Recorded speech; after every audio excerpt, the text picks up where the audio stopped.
So at this point, if any of you want to leave for your engagements, you may please go ahead. If you have questions, you may stay back. I will stay here for the questions. But in any session, once I complete my talk, and if you need to leave because it's late night or you have other services, please go ahead. You don't have to seek permission. You just go ahead and you can leave the class. Hare Krishna. Thank you. Okay, so yes. So you can raise your hands if you have question, and then I can ask. Ishwara Prabhu. Hare Krishna Prabhu, Dhanat Pranam. Thank you for the wonderful introductory class on 11th canto. You mentioned in the beginning, while talking about Mahapurana, Purana and Upapurana, Satvik Purana also. So can you tell something about Satvik Purana? Satvik Purana. Okay. See, there are, I mean, you know this, that there are 18 Puranas. And in these 18 Puranas, there are 6 Satvik, 6 Rajasic, and 6 Tamasic Puranas. So Vishnu Puran itself gives the category of these Puranas. Vishnu Puran mentions which are the Satvik Puranas. So it mentions Bhagavat Puran, then Vishnu Puran, Padma Puran, Varaha Puran, Brihan Naradiya Puran, and Garud Puran as the 6 Sattvic Puranas. Similarly, there are Puranas like Brahma Vaivarta, Brahma, and these are Rajasic Puranas. And there are Tamasic Puranas like Skanda Puran, Shiva Puran, Agni Puran, and all of them. So these are Tamasic. So that list is there. I can share that list. So Sattvic Puranas, Prabhu, they differ from Bhagavatam. Although Bhagavatam is counted among Sattvic Puranas, but Bhagavatam is Shuddha Sattvic. Because Sattvic Puranas, they describe bhakti, but oftentimes that bhakti is described as a means for moksha, means for liberation. That is called as Sattviki Bhakti. But Bhagavatam describes bhakti as Nirguna Bhakti, not Sattviki Bhakti. So, if you, I have read sections of many of these Sattvic Puranas, and you can find the discussions. Oftentimes, they don't focus, although the same pastimes are there, like Dhruva pastime or the other pastimes, Lord Nrsimha's pastimes, Prahlada's, Dhruvas. But sometimes these Puranas, they don't highlight the devotional service the way Bhagavatam highlights. Bhagavatam, it's like full focus only, Nirguna Bhakti. Even these pastimes such as Vritrasur are there in other places in Sattvic Puranas, Mahabharata also it's there. But the conclusion is not like Bhagavatam. The way Bhagavatam speaks these pastimes, they may be from certain particular kalpa, that's why. Vritrasur is described in Mahabharata, he is described in other Puranas also, he is described in Rigveda also. But Vritrasur's story that is there in Bhagavatam and the highlight of pure devotional service is not there in any other Mahapuranas also. Mahapuranas also, they might focus on Sattviki Bhakti or like that. But Bhagavat is such a Mahapuran which focuses exclusively on pure devotional service. So these other Puranas, they also have Ashraya discussion, Prabhu. Garud Puran and Padma Puran, Vishnu Puran, Brihad Naradiya Puran, right? We quote also from many of these Puranas, some topics pertaining to Bhakti. So they have Ashraya discussion, but it's just that Bhagavatam has a discussion completely in foreground, the major thrust, and it's like Ashraya everywhere. It's just Ashraya everywhere. So I think that would suffice. Thank you, Prabhu, for that. And I got a small other query. Mukti, the chapter 11th is Mukti, basically. So Canto 11. Sorry, canto 11. Going back home to Godhead is it's what we understand as Mukti. But we have seen other 5 liberations also with Sayuja, Samitra, and all that. So how is it different from that? Yeah, Prabhu. So when we say Mukti, it will include everything, Prabhu. It will include the other Muktis also. The topic of Mukti basically means transcending material existence and being free from the clutches of bondage. So Atyantik Pralay or Mukti would involve uh, it would involve certainly other muktis also. Certainly it would involve. So those muktis, we know that Sayuja Mukti is obviously very clear, merging in impersonal Brahman. And then there are these other muktis where one is attaining Vaikuntha with those muktis. But going back home, back to Godhead, the way we learn in our Sampradaya, Prema Bhakti, Prema Bhakti, the way we understand is not desirous also of any liberation, Prabhu. Like you must have read Bhakti Rasamrita Sindhu, it talks about, Bhakti which is Sukha Ishwaryottara and Prema Sevottara. He speaks about two categories where there is Bhakti with desire of Mukti. Those devotional Muktis, I am not saying Sayuja. And there is Bhakti where there is no desire. So Rup Goswami mentions Prema Sevottara and Sukheshwaryottara as two kinds of bhaktis where the desire for mukti is there. Only in one it is not prominent, while in the other it is prominent. Sukheshwaryottara, that is where there is desire to serve the Lord, but there is also great desire to attain mukti. Just a minute, I'm getting some disturbance.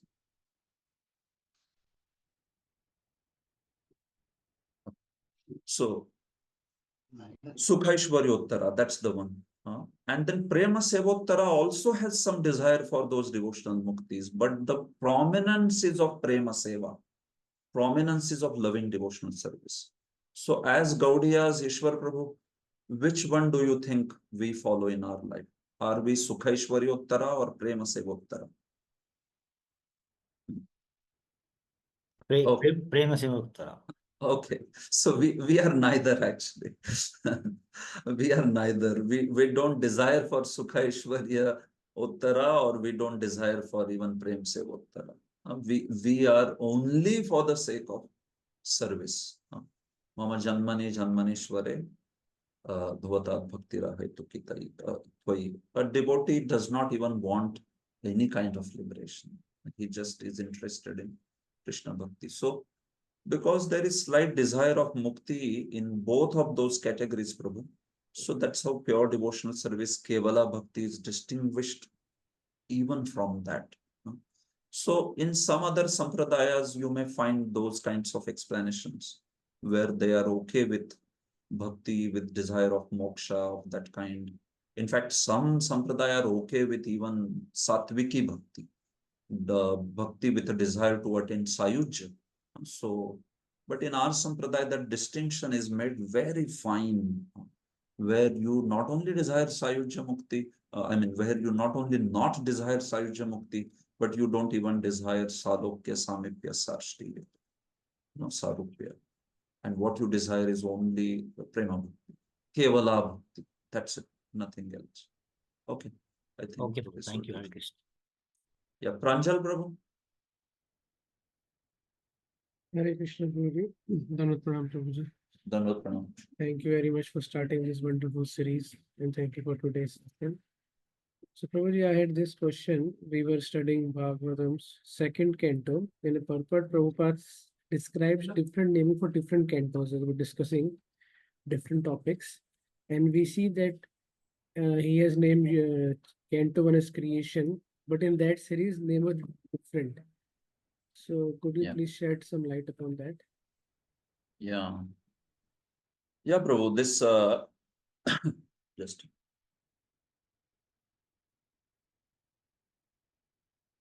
a minute, bro.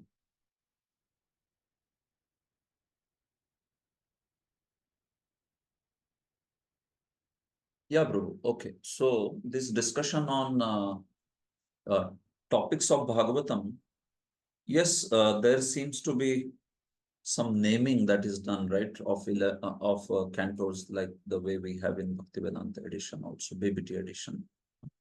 So there is some difference of opinion, Prabhu, on this. Like now I'm sure you must have seen this also, but I will show. You can see. I'm just showing Jaladuta diary in which Prabhupada is writing in memoranda, how he wants to name the Bhagavatam cantos. So you can see here he is naming first canto as absolute truth, second as symptoms of objectivity, third as creation, fourth as subcreation, fifth planetary system, sixth Lord the Protector. So here we see that these topics go very well with the way acharyas have also suggested. Like third canto is primarily creation, sarga. Second and third is creation. So both are basically sarga. Fourth is subcreation or secondary creation, visarga. So this goes well. Fifth is thanam, planetary system. Sixth is Lord Protector. Seventh is uti. Eighth is manvantara. Ninth is ishanu katha. 10th is ashray. 11th is mukti. And 12th is samambhana. Which is, yeah. Yes, Prabhuji, I was referring to basically, this series only. I was asking about this series. Yeah. Sanam Bonum is now 10th canto in the current Yeah. edition. So Correct. why is the difference? Yeah, so that's what Prabhu, I mean, I personally had checked with some Prabhupada disciples on this, but I did not get sort of very concrete answer on it. Like I have written to understand when exactly these names were given, and were they given by Prabhupada himself, where you begin the first canto with creation. So in general, many topics are discussed, but still, if you want to name something, then you may want to name only on the basis of what is the main topic. So first canto does not seem to discuss any creation. Although if you want to connect some way, you can still connect. Some verses which talk about some creational aspects, we can connect them to creation. But basically, creation or the first canto is more seen as introduction, actually. Most of the commentators, even Jiva Goswami, he sees first canto as introduction, upodhata. Upodhat, that's the word. And then from second canto onwards, Prabhu, creation, and this is there. So, yeah, I personally, I tried to find out, but I did not get very concrete response on that. So I would say that I'm still in pursuit of answer to that. When exactly those names were given, and the current names themselves differ from Jaladuta's names that Prabhupada wanted to give. So, yeah, that would need some sort of further probing into it. Thank you, Prabhuji. And one small question, Prabhuji, we have heard of Up Puranas alone, that they are Up Puranas. So how many total Up Puranas are there, and where we can find their names? Where it is mentioned? There are 18 Upapuranas also, Prabhu. There are 18 Upapuranas. So there is like Parashar Upapurana, Nrsimha Upapurana. These are there. So you can find their names. There are some books where compilation from various Puranas are done. So I have one book in which these things are mentioned in detail. So I'll put that reference over here in the group. So it does mention all the 18 Upapuranas also. So these Up Puranas are not written by Vyasadeva, or some of them were written by Vyasadeva. No, they were written by Vyasadeva, but it's like they are spoken by different speakers. Okay. He put them together, but they are spoken by different speakers. And the problem is with this is there is a lot of in some of these Puranas, there is a lot of interpolation that has happened because these were minor Puranas, not major, so they were not under so much scrutiny. So some of them have undergone a lot of interpolation also. So sometimes it is difficult to know whether this is actually a part of Upapuran or not. Huh? That's all. But then they are coming from the tradition. They are coming from Vedic tradition. So that's all. Thank you very much. Yeah. Sita, Advaita Krishna Prabhu, and then Sita Rupa Vishnu Priya Mataji. Hare Krishna Prabhu, thank you so much for the class. I'm sorry I came late. I had some service at the temple. Absolutely no And problem. yeah, when you talked about the display of Krishna's illusory energy, maybe in relationship to his departure pastimes from this in his self-same body, which is explained in the first canto, and also when actually Krishna's finger get cut and Draupadi, to stop the blood, puts a bandage, and also in the chapter, in the 9th chapter, first canto, description of Krishna's beautiful face with trickles of blood and sweat, which was very much, worshipped by Bhishma Dev. How do we reconcile this Krishna's blood and finger cut? Is it a grand illusion, display of illusion in the material nature, or how do we reconcile these? Yeah. So there, no, in the explanation of especially, I mean, like for these different pastimes, we'll see in different ways. But especially when it comes to Bhishma Deva and his arrows piercing Lord's body and manifesting blood and everything. So now there is something which is manifested by the Lord for the sake of exchanging rasa, and it is certainly a manifestation of his yoga maya, his transcendental potency. And some things are manifestation completely of his material potency, his mahamaya. They are not manifestations of yoga maya or transcendental potency.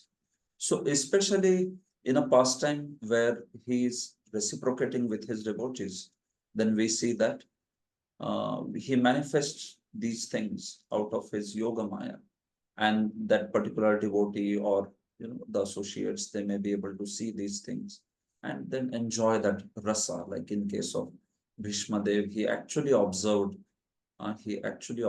this Krishna's body being pierced by the arrows, and his uh, armor is broken and everything, like, right? He is also meditating on that form. In fact, he is saying that this is what I desire uh, in his prayers, this form as Partha Sarathi.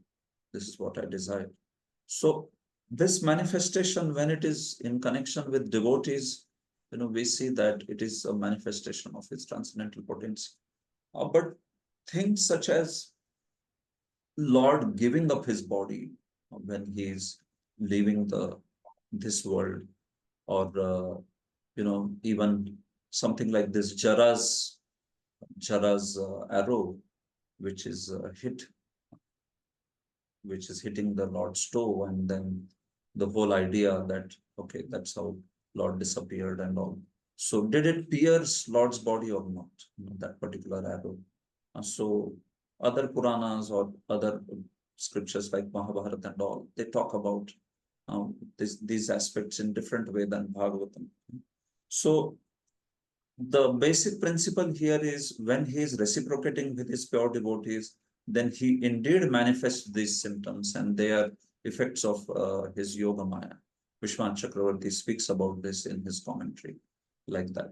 But when he is manifesting something in terms of atheistic people to be bewildered, Asura Mohan, so then that is Indrajal. It is just some sort of magical show. It did not actually happen.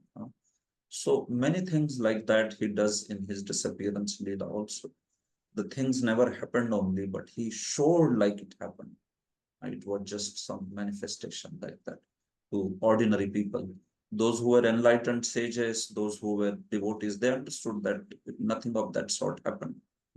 So case by case, Prabhu, the basic principle is that if he is reciprocating with pure devotees, then he indeed manifests such things in front of his devotee. although he's Asnaviram and all that, his body is free from veins and blood and everything. For the sake of his rasa and relationship Rasa. with the devotees, he's actually displaying Manusim Tanum, or Yeah, that's right. He's actually displaying that. So now when we say Manushim Tanum, he displays the body which is very much human-like. Now within that, does he display all the time very generic characteristics? No, not necessarily. no? He in fact, yeah, he in fact shows that how his body is transcendental all the time. But for particular pastime, a particular rasa to enhance, like if it is fighting, then what is fighting without any injury? So then he manifests the injury over there.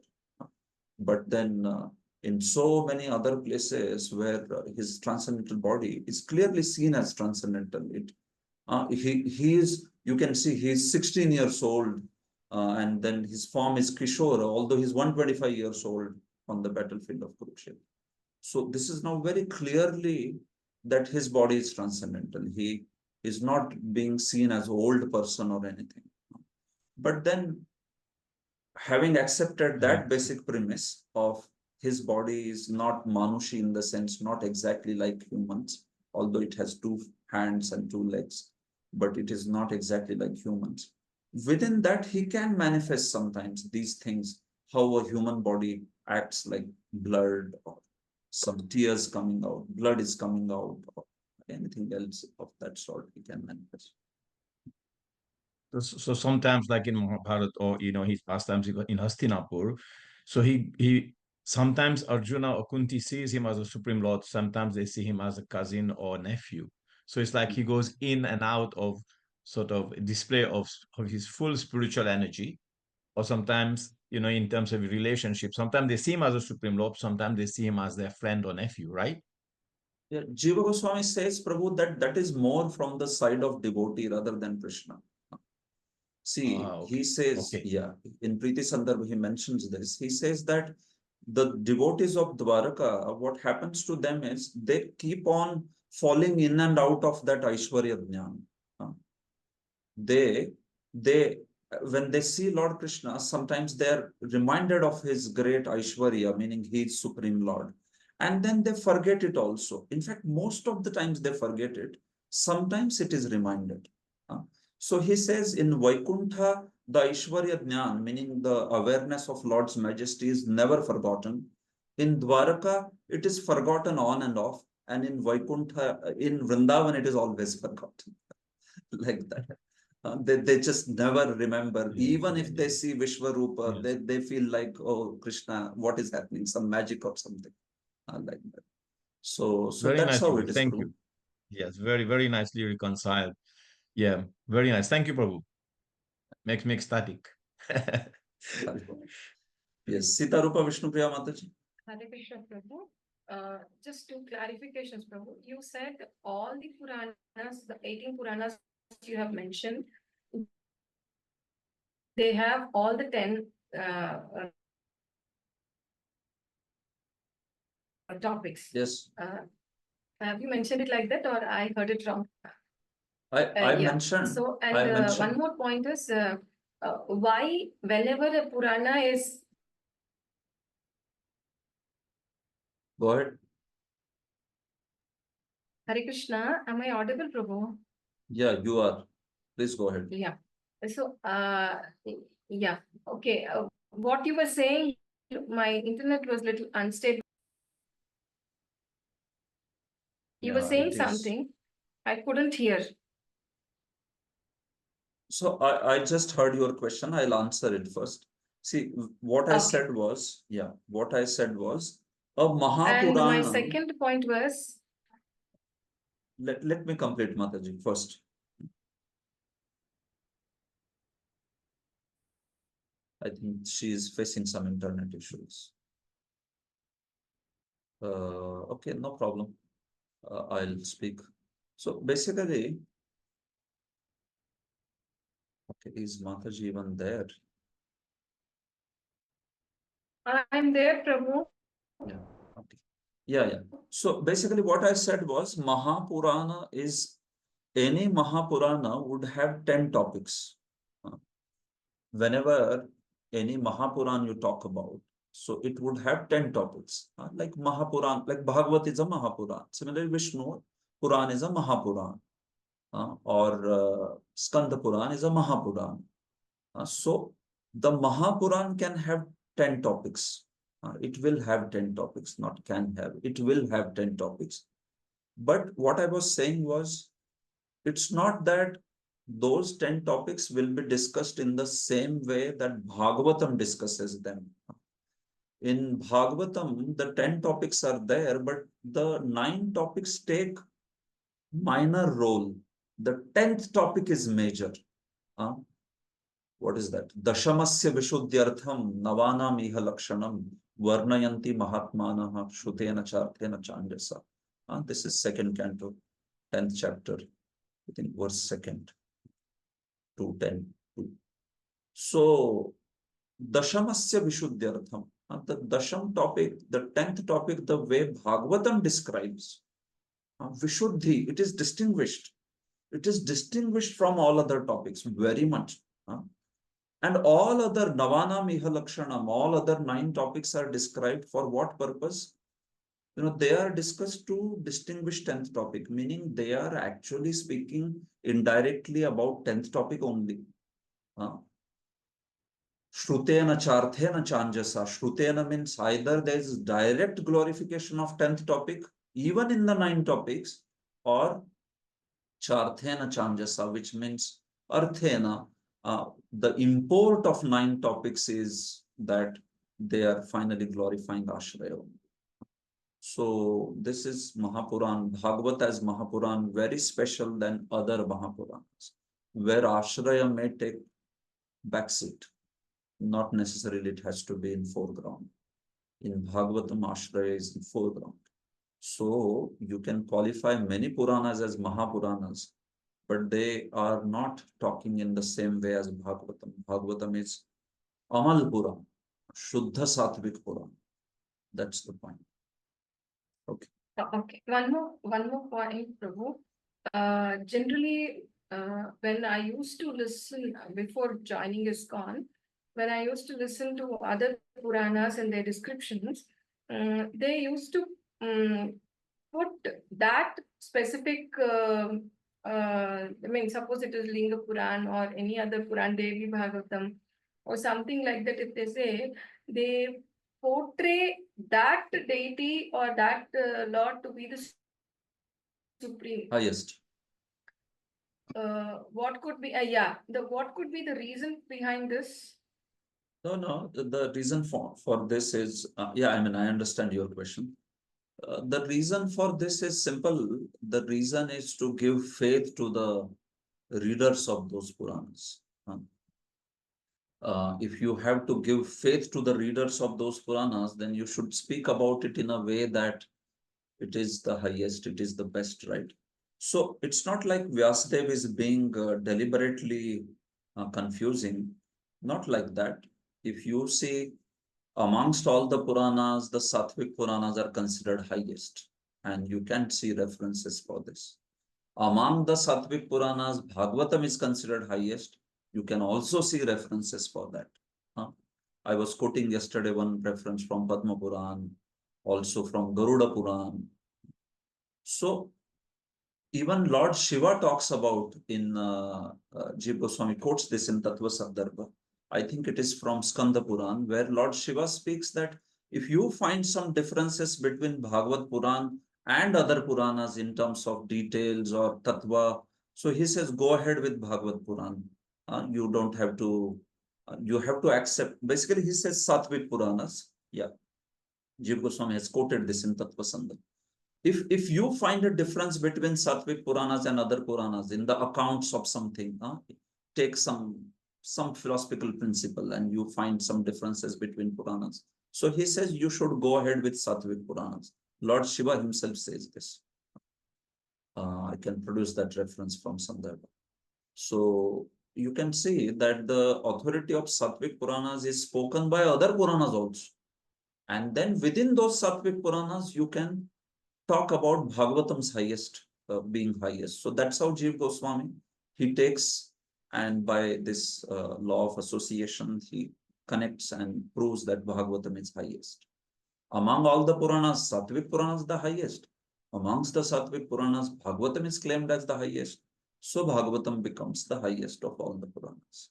So, Mataji, what you want to know, this whole discussion is there in Tattva Sandarbhas Bhagavat, first Pramanya Khanda, Praman Khanda. Yeah, I Yeah. got this doubt because Prabhu, when I was writing my one of the essays, OBAs, so I had mentioned that the Supreme Personality of Godhead is Krishna, and all other, I mean, which is there, no, Ekaleshwara Krishna Arasabhritya. That one I wrote, and my son was typing for me. So he said, when I said all others are servants, so he said, others get offended listening to this one, those who have faith in other gods. So I thought I should get clarified or give him praman so that he can understand it better. That's the reason I asked this question. Thank you. Okay, Prabhu. so Thank you so you can much. write to me. I'll give those Pramanas from Tattva Sandarbha. Thank you. Prabhu. Thank you so much. Hare Krishna. Bhakti Vaibhav Prabhu. Hare Krishna. Yeah, Hare Bhakti Krishna, Vaibhav Prabhuji.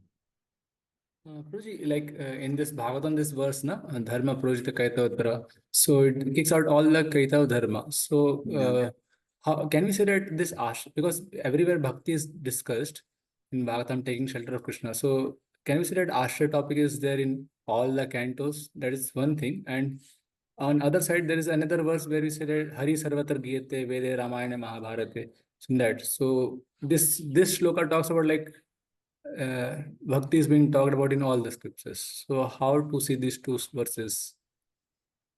If you see Dharma Prochita Kaitavotra Paramo, so when we talk about this, Atra Paramo Dharmo Nirupyate, Sridhar Swami says that this scripture propounds the highest Parama Dharma.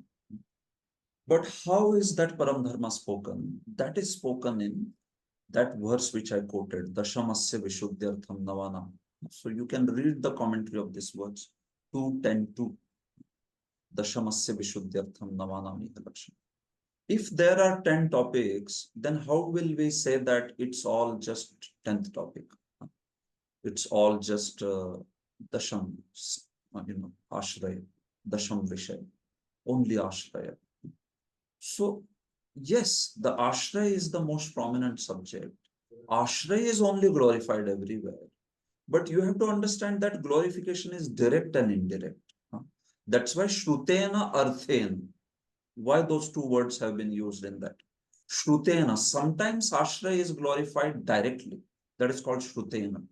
Like you may see an episode of Kunti Maharani, and there she is glorifying Krishna. So is it not direct glorification? That would be Shrutena. Very clear. But when you say Arthena, what is that? Arthena would refer, Prabhu, to topics such as Sarga, Visarga, where you may not find direct glorification of Krishna. But, at the end of that glorification, at the end of that account of creation, immediately Shukdev would say that. So this is the glory of the Maya Shakti of the Lord, that great Lord who possesses Maya Shakti. So in the end, he will conclude it to the glorification of Supreme Lord. That's not how other Puranas speak. Sometimes they just leave it there. Even you take something like Daksha Upakhyan, where Daksha is inspiring his sons to, Haryashvas and all of them, to take a path of Karmakant. So he's speaking in glorification of how the senses should be utilized. Experience is the best teacher. And so now, how is this glorification of Krishna? You see, it is glorification of Krishna because this whole context is set up. And then Bhagavatam flips it by comparing it with pure bhakti and shows that pure bhakti is the best. You take example of second canto.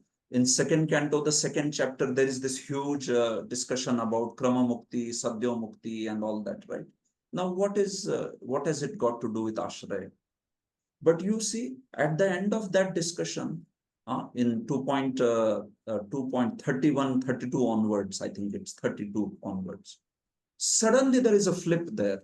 And it showed that bhakti is superior, bhakti is more excellent to all that is spoken before, Krama Mukti or Sadhya Mukti, Ashtanga Yoga, whatever.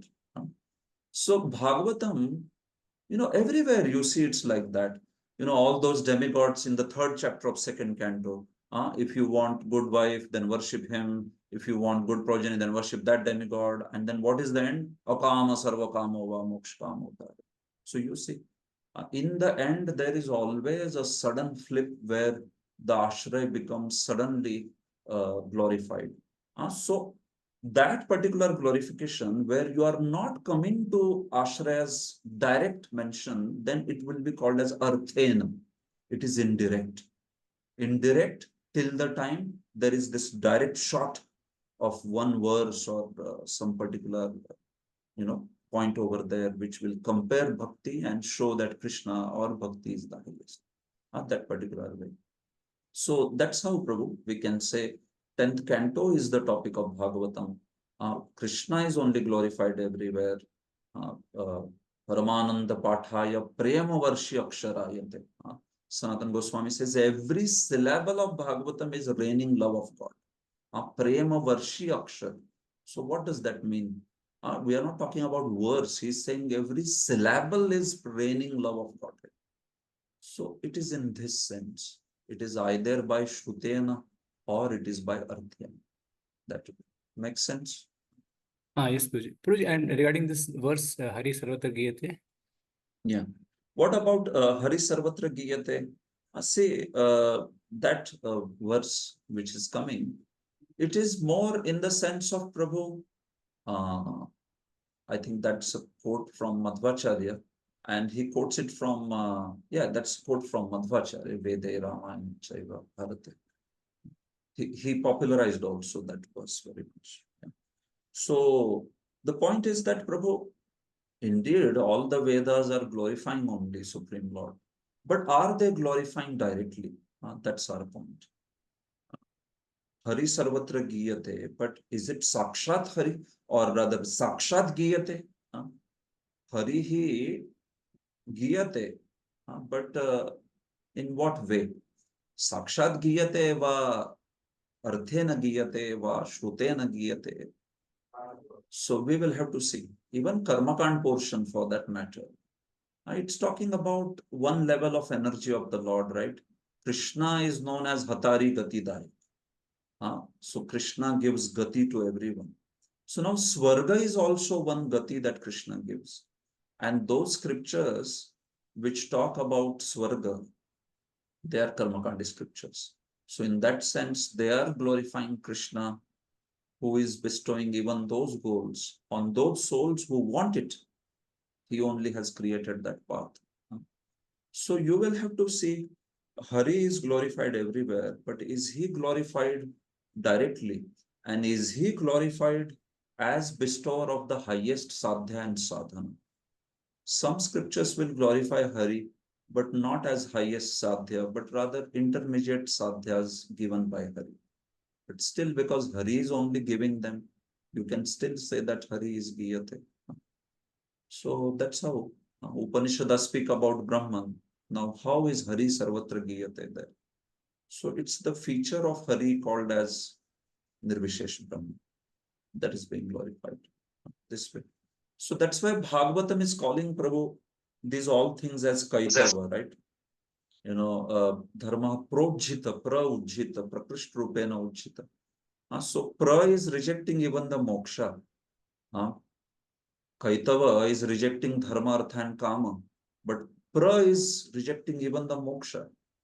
So that's how projjita is rejecting all the 4 goals of dharma, artha, kama and moksha this way. But there are plenty of scriptures speaking these so many things. So how will we say that Bhagavatam is accepting those scriptures or points like Hari Sarvatra Giyate? So as far as I see the context of that verse, I can check once. I mean, it's quoted in Tattva Sandarbha everywhere. But the point is more from that angle, Prabhu. that Hari is the purpose of the Vedas. Vedaischa sarvair ahameva vedyo. But is that direct or indirect? That you have to see. Yes. Thank you. Thank you, Prabhuji. Prabhuji, one more small thing. Like I have put in the chat also. I think you have received. So this. I'll just take questions where devotees are raising hands, Prabhu. Then I'll look at chat. Okay. Yeah, Anant Vijay, Prabhu. Nice class, Will. So Thank I have a question regarding these. You mentioned topics which are discussed in Bhagavatam. So I'm not understanding meaning of some words, Prabhuji. Like Right. samstha word you have used, which is which helps in Nirodha and Mukti. What is the meaning? Samstha is what, Prabhu? If you see samyak sthiti is samstha. If you see samstha in that sam stands for samyak. Anaya samyak sthiyate sa samstha. Like that. So samyak sthatavyam va samyak sthiti samyak sthiyate anaya. So that is known as samstha. It's the perfect arrangement, perfect situation if you want to go by etymology, vyutpatti if you want to take that meaning. Now that is yoga artha. There is sometimes rudhi artha also. So rudhi artha of samstha is being taken in those verses where samstha means basically annihilation. Or you can take even this yogartha, samyak sthiti. Vishwanath Chakravarti has taken these meanings over when he is explaining. Because the situation like mukti is samyak sthiti for the jiva. It is perfect situation for him. So that's why samstha can be corresponded to mukti. Samyak sthiti, it's a perfect situation. Especially the atyantik pralay, that aspect. That is more dealing with samstha. Nirodh can also speak about samstha. Sud Goswami has used that word for both Nirodh as well as Mukti. But that is more in terms, Nirodh is more in terms of annihilation actually. It is not so much a perfect arrangement, you can say, because constant destruction, Nitya Pralaya, or Naimitik Pralaya, or Prakritik Pralaya, it is more like situation of annihilation, Nirodh. They are in Sushupti stage, for Naimitik and Prakritik. That way, if somebody wants to say that the Jiva is perfectly sleeping in the body of Mahavishnu or body of Garbhodakshay Vishnu, that is okay. But point is, yeah, samstha I can connect to Mukti because Vishwanath connects like that. It is the perfect situation for the Jiva by which he stays in the association of Supreme Lord. Makes sense? Prabhu, I cannot hear you. It is, I think, internet issue.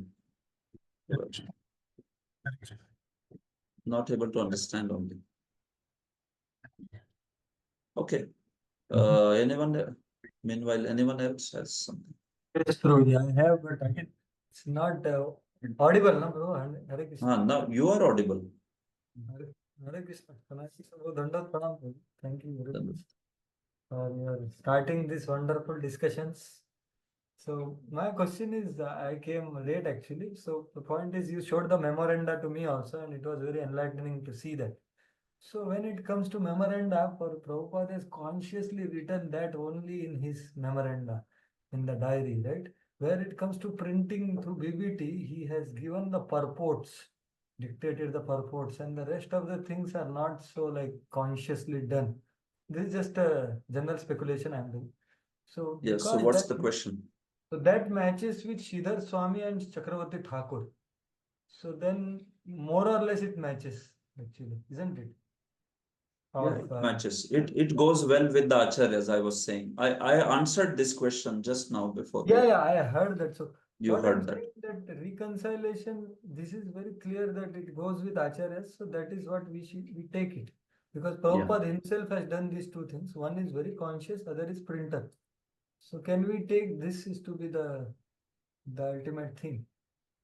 No, I would not, because as I said, I would like to know really, Prabhu, in what context those names were accepted and changed. Because no, I can tell you, I have talked to Prabhupada disciples on this, and they have very different opinion than what you are saying.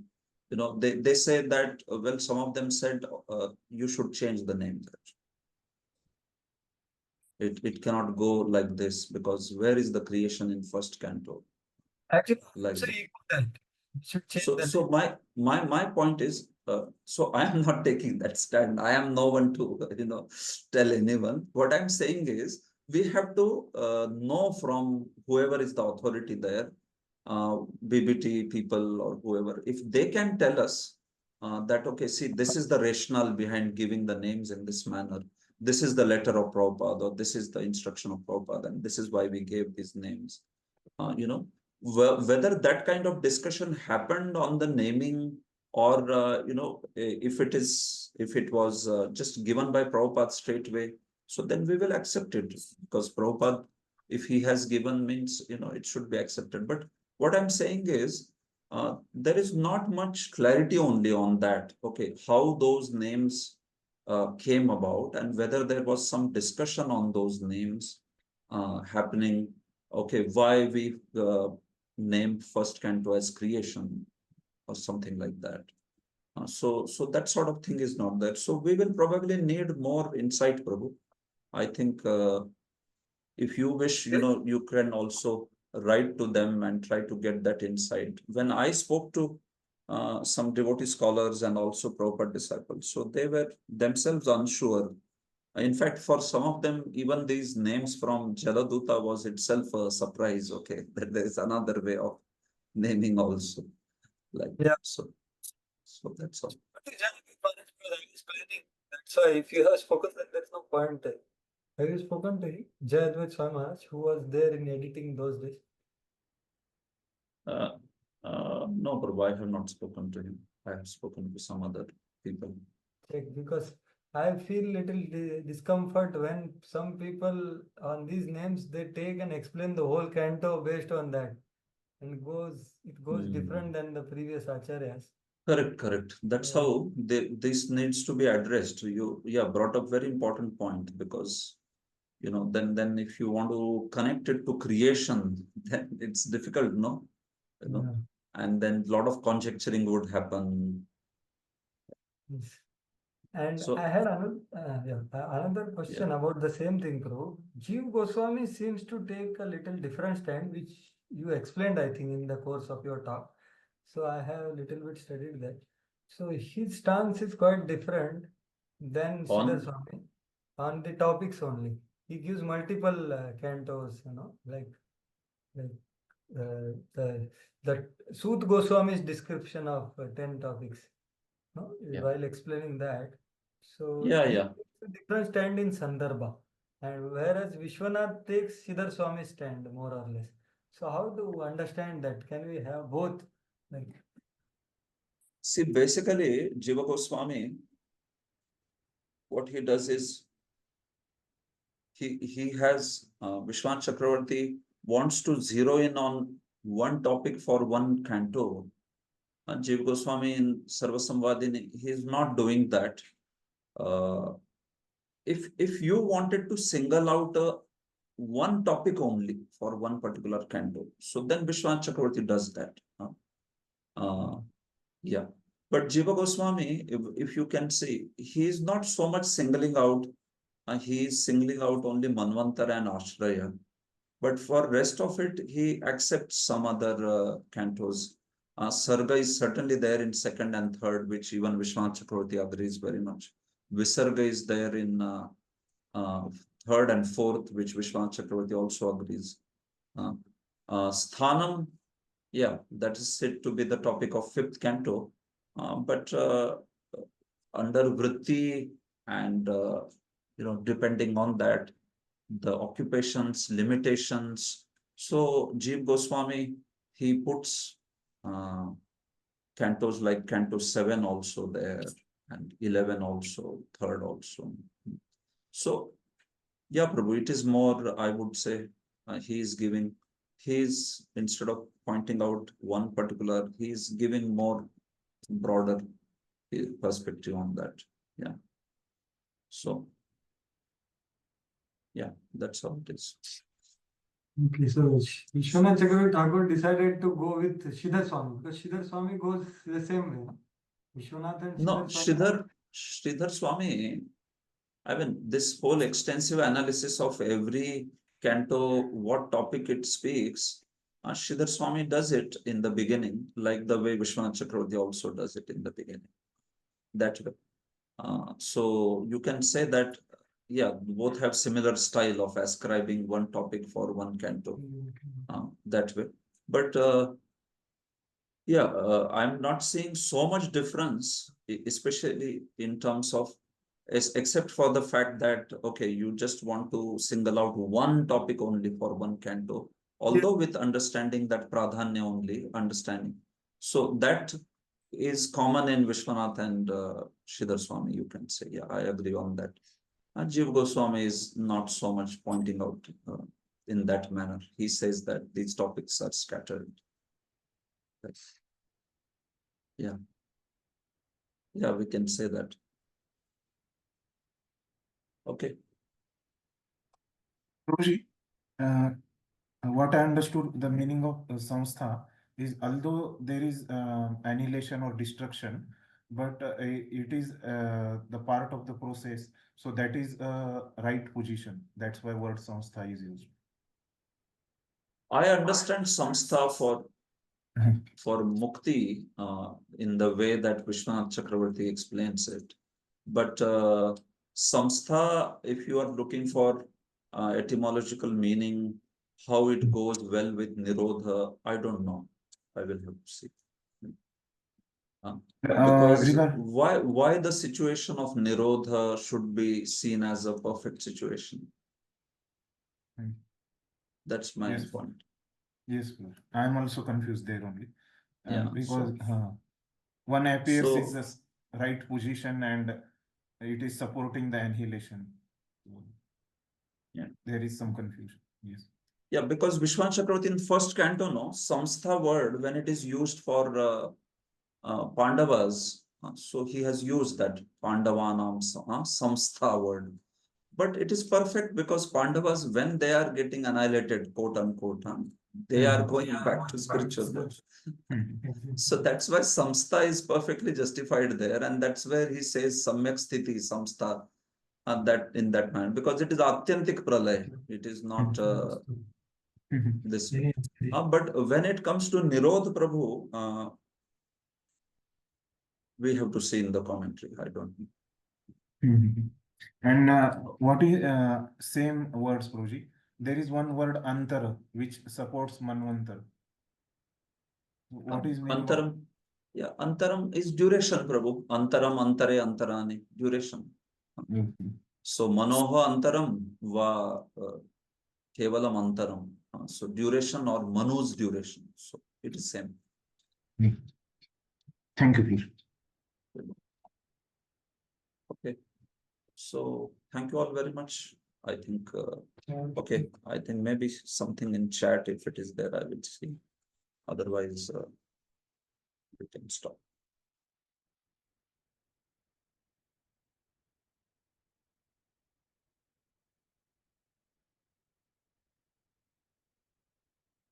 Hare Krishna, Prabhuji.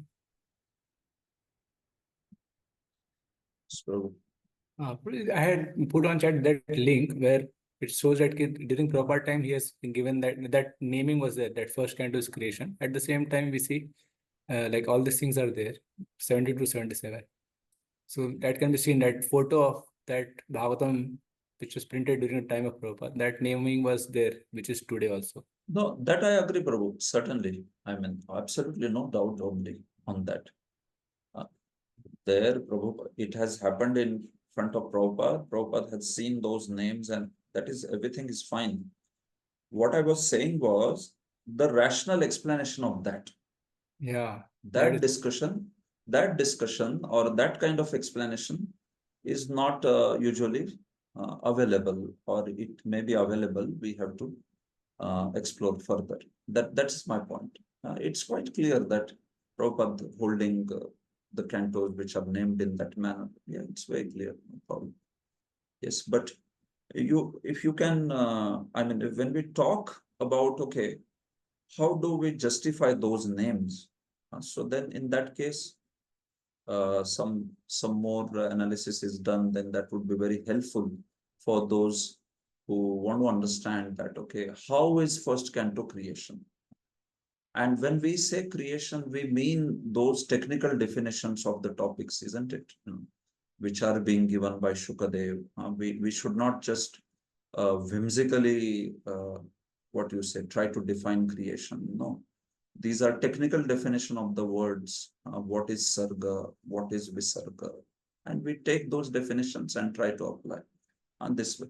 So sometimes I have seen some devotees trying to connect creation to some, but those are they are not very reasonable explanations at all that way.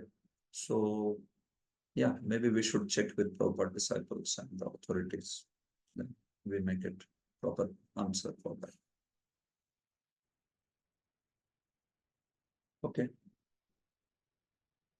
Okay, Prabhu. So thank you very much. So what I'll do is I'm going to put these recordings on the YouTube and share you that link of the YouTube on Sunday. But we will continue our live sessions on Thursday and Friday. So in the next session, I wish to begin verses, and then we might move faster. Except for the commentary of first 4-5 verses, the rest of it is more like a story. So it will be done quickly. So keep joining these sessions. It's very nice to have all of you in these sessions. So I look forward in the next session on Thursday. Hare Krishna. Thank you. Srimad Bhagavad Mahapuran ki jai. Srila Prabhupada ki jai.